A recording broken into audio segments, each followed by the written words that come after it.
سلام، من مژگانم. 30 سالمه، یه خانم خونه دارم، یه دختر شیطون و بازی گوشم دارم. اومدم اینجا با هم دیگه گپ بزنیم، صحبت کنیم، من حرف بزنم، شما بشنویم. چی از این قشنگتر و بهتر؟ داستان من از اونجای شروع میشه که حدود 2 سال پیش من کم کم نظرم داشت به سمت کائنات و کیهان و اینا جذب می شد. یه جورایی در مسیرش قرار گرفته بودم، برام جذاب شده بود. ویدیوهاشو توی اینستا می دیدم، پست‌ها رو لایک می کردم و این باعث می شد هی توی این مسیر قرار بگیرم. و خب با دوستانم در مورد این موضوع صحبت میکردیم و یکی از دوستانم تقریبا با من هم نظر شده بود و در مورد همین موضوعات با هم دیگه صحبت میکردیم.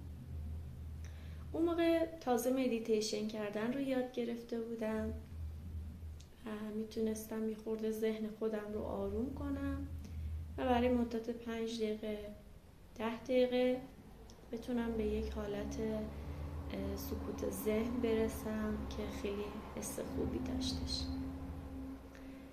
یک شب تابستونی ما خونه مادرم بودیم، به اصرار دخترم قرار شد شب پشت بوم خونهشون بخوابیم.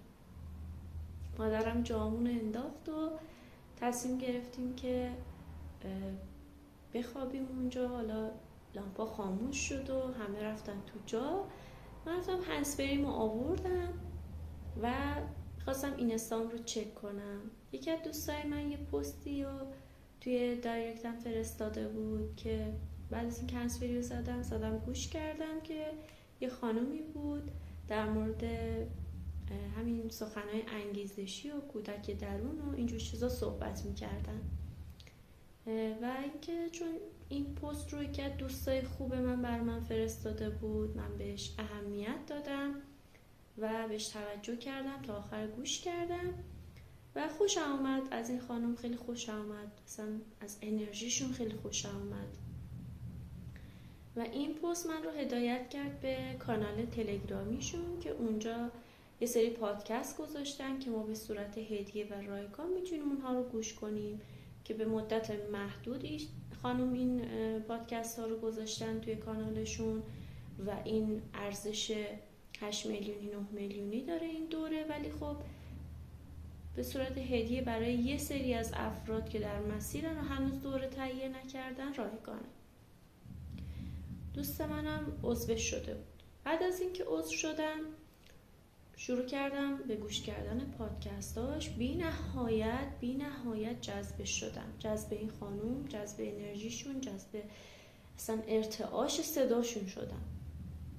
فوق العاده برای من جذاب بود، حرفاش اصلا به جان و دلم میشست. و یادم اون موقع ها من زیاد حال روحی خوبی نداشتم، ظرفا رو نمیشستم، لباسا رو سخت جمع میکردم، همه کارامو خیلی به سختی انجام میدادم، همه چی برام عذاب آور شده بود و این پادکست رو پلی میکردم، وصل میکردم به اسپیکر خونه و شروع میکردم به کار کردن. ظرفا رو میشستم، لباسا رو جمع میکردم، آشپزی میکردم و به خودم میمدم. مثلا میدیدم 2 ساعت دارم کار میکنم، خونه مرتب، همه چی منظم، چقدر احساس بهتری دارم. بعد نمیدونستم اصلا اسم این حس چی هستش. بعدها متوجه شدم که اسمش آگاهی هست و من دارم آگاه تر از قبل میشم. یه سری اطلاعات به من داده میشه، یه سری کدها برای من داره باز میشه، یه سری باورهای منفی داره از من در هم میشکنه که این احساسات داره به من برمیگرده. خیلی خوشم آمده بود ازشون. خیلی پادکست داشتن تو کانالشون و خیلی لطف کردن این خانم اینا رو همه رو به صورت رایگان توی این کانال گذاشتن و یک روز یه مدیتیشنی برای ما داخل کانال گذاشتن که قدم اول ساهاسارا بود اسم این مدیتیشن. یک قدم از 5 قدم آشتی با کودک درون که قدم اولش برای دوستانی که توی این کانال تلگرامی بودن رایگان بود، بقیه باید دوره تهیه میکردن.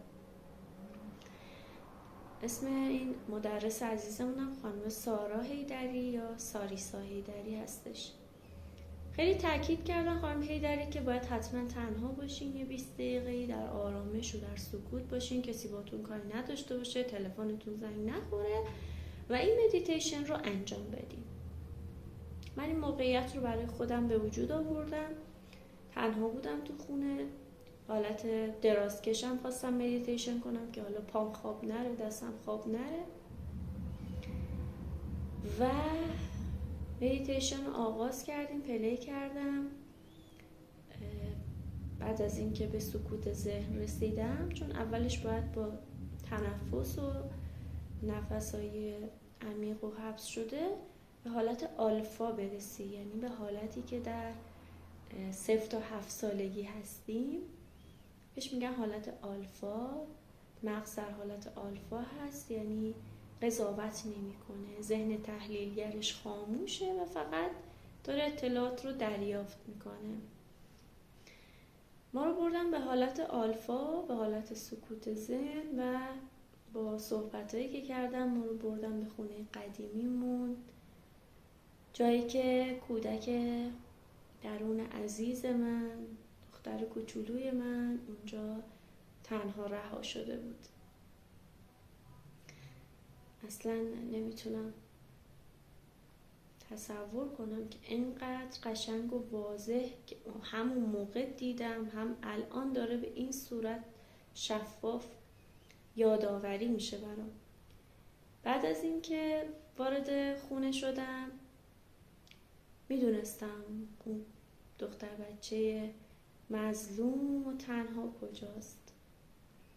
رفتم توی اون اتاق و با همون لباسایی که یادمه پدرم برام خریده بود و من اصلا هیچ ذهنیتی اصلا توی این سالها از اون نداشتم، ولی خب توی اون مدیتیشن یادم اومد و توی یکی از آلبوم هامون اون لباس رو دیده بودم. اون دختر بچه کوچولو داشت نقاشی میکشید و به حال اونجا واسه خودش یه گوشه نشسته بود، غمگین، تنها، رنجور. رفتم سمتش طبق گفتای خانم حیدری. هر کاری که کردم این بچه به من نزدیک نشد که نشد. حتی تو صورت من یک نگاه هم نکرد.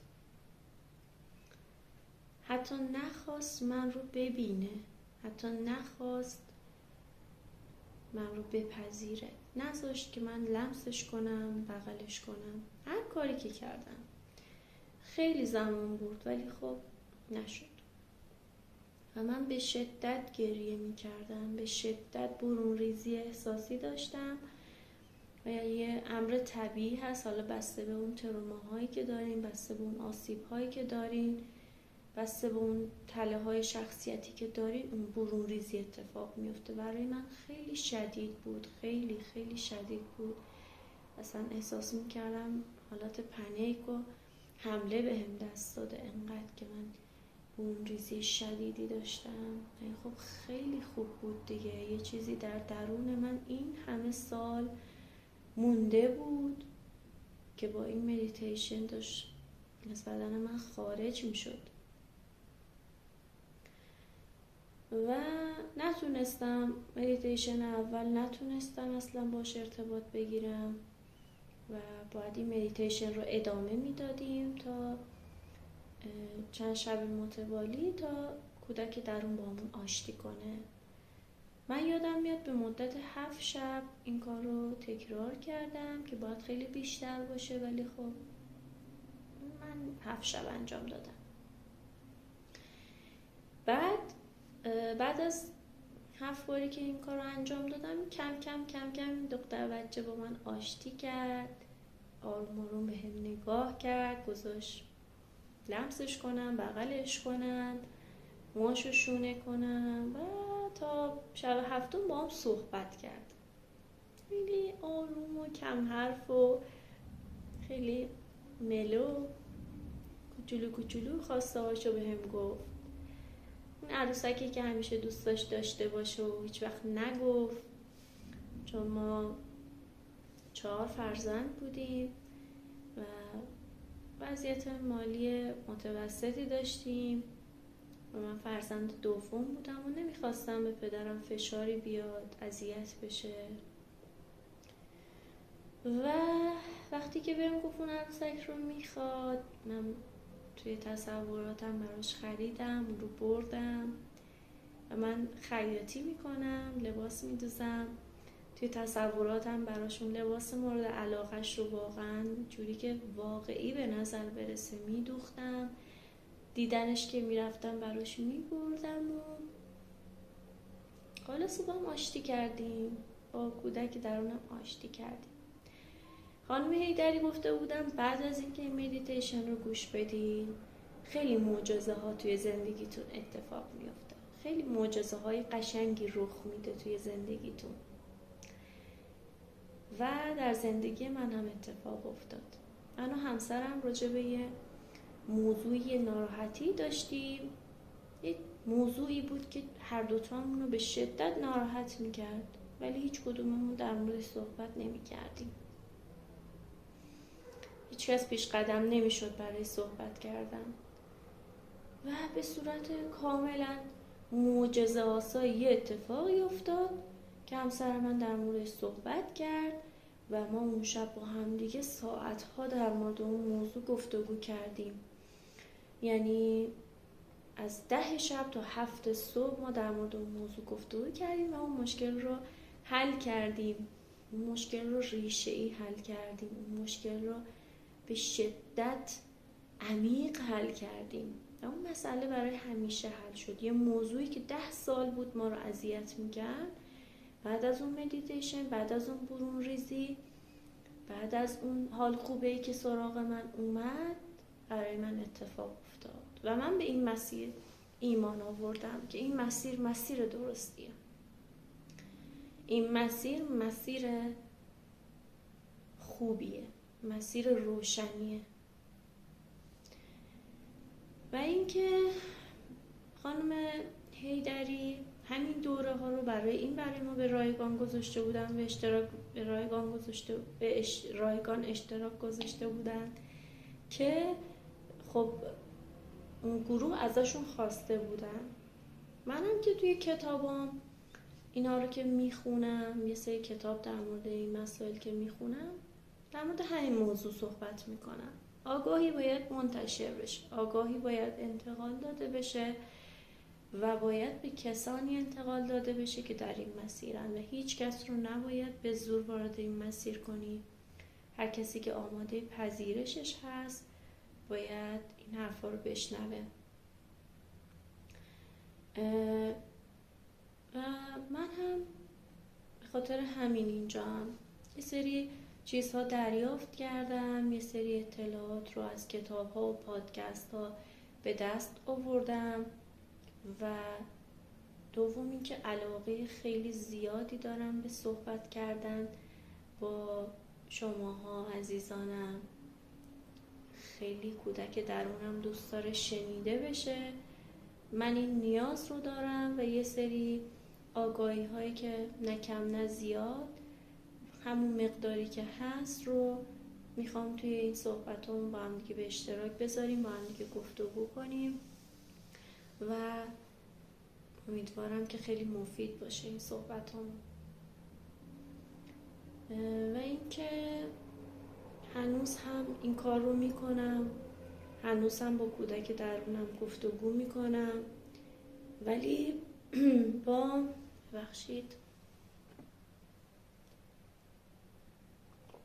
ولی از طریق نوشتن الان این کار رو انجام میدیم. یه اپلیکیشن نوت نویسی من دانلود کردم، توی اون با کودک درونم گفتگو میکنیم. امروز چی دوست داری؟ چی میخوای؟ چی حالت رو خوب میکنه؟ و مثلا به من میگه که میخوام بخوابم، من دوست دارم این کتاب برام بخونی، این انیمیشن رو ببینی. واقعا با یک زبان کودکانه. مثلا اون روز ازم درخواست کرد که میخواد بخوابه و بعد از اینکه بیدار شد سیندرلا رو نگاه کنه. و من واقعا اون کار رو که انجام دادم بسیار حس خوبی بهم دست داد، بسیار احساس سرزندگی کردم، بسیار احساس شادمانی کردم. احساساتی رو با کودک درونم تجربه میکنم که هیچ جای این دنیای بیرونی نمیتونم پیدا کنم. هر چقدر که بگردی این احساسات رو پیدا نمی کنی مگر در درون خودت، مگر از وجود خودت این احساسات بجوشه و بیرون بیاد. همین، تا همینجا کافیه. تا همینجا که با هم دیگه صحبت کردیم کافیه. امیدوارم که صحبت هم رو دوست داشته باشین، با لایک و کامنت ازم حمایت کنین تا من امیدوار باشم، تا من انگیزه‌ای داشته باشم برای ساختن ویدیوهای بعدی. مرسی که بودین، مرسی که شنیدین، مرسی که هستین. ممنونم ازتون. شما تک تکتون نورهای خداوند هستین. شما تک تکتون امیدهای زندگی هستین. شما تک تکتون همه چیز رو با بودنتون قشنگتر میکنین. با حضورتون همه چیز رو قشنگترش میکنین. هر جا که هستین در حال درست کردن یک چیزی هستین. اگر خانم خونه دار هستین، همین که یه استکان رو برمیداری تا سینک میبری که پای بچت نخوره بهش، بشکنه، زخمی بشه.